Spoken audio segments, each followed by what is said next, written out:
Kashnong Saiden kabadang penkre ya kajingnya seng Silver Jubilee Presbytery Arpusan Snem kaban long hau rempang arhajar Arpusan habalang Presbyterian Saiden ribhoi Presbyterian Synod.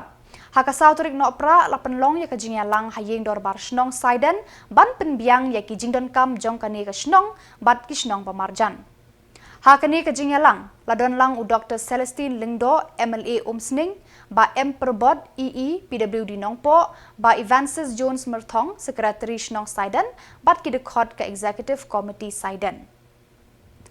U Dr. Celestine Lingdo ula peno jingarap ar poin Hendri Pusan Kelur Tengka ban penbha ya kisurok hapo kani Shnong ki ba jalan san kilometer. Kipat ba abar kinong yalam ka Saiden kila penpau ka jingis ngungu ya baro ki bala ai ki jing kershan ya ka roy ka pa jong kani Shnong.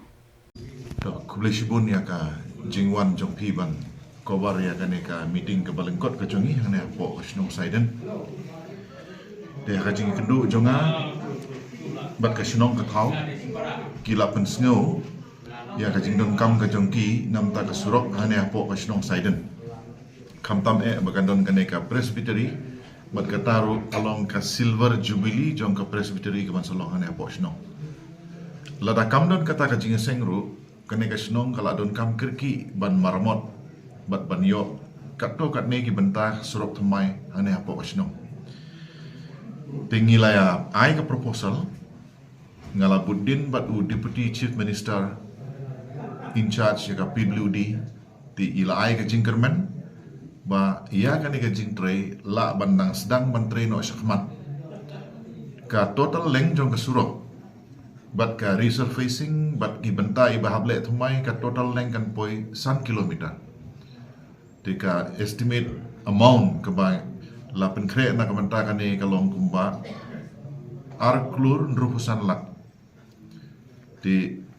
nakadaw ba ka jingiseng ka long hatmin di haswa ba ki work order kini kita ikin meet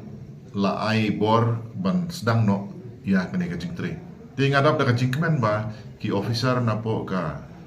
PWD Nongpo Division Executive Engineer Assistant Executive Engineer bat ki ki staff ki don rengkat bat ni bat kin select visit ya ka site na ka 1 kilometer ka pamanga ngaong ka benta ka badon kam kirki na ka benta kani ka jingiseng and sa shim shwa let's say ar kilometer tam but baro kata ka total 1 kilometer and pendep wat la kut ka jingeseng ro ka jing tri kan peteng man pendep ya kata ka basa to nakaliang ka Shnong abankong ni penpau ka jing sumu i Dr. Bom iba di MLA i jongi dan nakaliang ka Shnong nomor bakadon kani ka jingeseng Presbytery jong ka balang Presbyterian Saiden te ka surok ru kamdesu ka babha kala sniu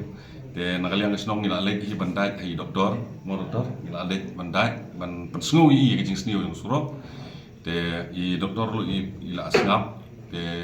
ba ila simkia hiru te de na jing simkia jong doktor ba yang ni surok mentangi la sedang para ka juga por nakaliang ka Shnong ai ku bleiru ya i Deputy CM jongi ba Preston Tengsong BDP ya PWD Department ba ila simkia ban penyo ini ya ni ka skim ka ban marmot ni ka surok ka ba de ya Shnong jongi tangi tanah ya Shnong ku